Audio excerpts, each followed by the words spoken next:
మోడీ మామ మీకు ధన్యవాదాలు అంటున్న ఆరిఫ్ బుఖారీ. ఇంతకు ఎవరి ఆరిఫ్?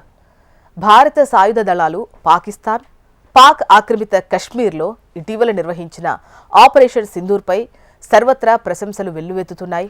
యావత్ భారత్, కేంద్ర ప్రభుత్వం మోడీ వెంటే ఉన్నామని చెప్పాయి. వర్గాలకు, పార్టీలకు అతీతంగా మద్దతు పలికాయి. దేశం మొత్తం ఏకతాటిపైకొచ్చింది. ఈ ఆపరేషన్ తర్వాత ఢిల్లీ జమా మసీద్ 13వ షాహీ ఇమామైన అహ్మద్ బుఖారీ మనవడు సయ్యద్ ఆరిఫ్ బుఖారీ ప్రధాని నరేంద్ర మోదీకి, భారత సైన్యానికి కృతజ్ఞతలు తెలిపాడు. ఉగ్రవాదంపై కఠిన చర్యలు తీసుకున్నందుకు గాను ప్రధాని మోదీని మామా అని సంబోధిస్తూ ఆయనకు, భారత దళాలకు ఆరిఫ్ బుఖారీ ధన్యవాదాలు తెలిపాడు.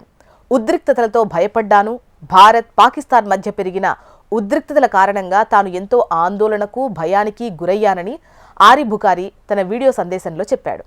మోదీ మామ, ఉగ్రవాదంపై మీరు గట్టి చర్యలు తీసుకున్నారు, చేతల్లో దానిని చూపించారు. మీరే మా హీరో అని ఆయన ప్రధానిని ఉద్దేశిస్తూ అన్నాడు. భారత ప్రభుత్వం మన ధైర్యవంతులపై, జవాన్ల చర్యతో ఇప్పుడు తాను మళ్లీ చదువుపై దృష్టి పెట్టగలిగానని పేర్కొన్నాడు.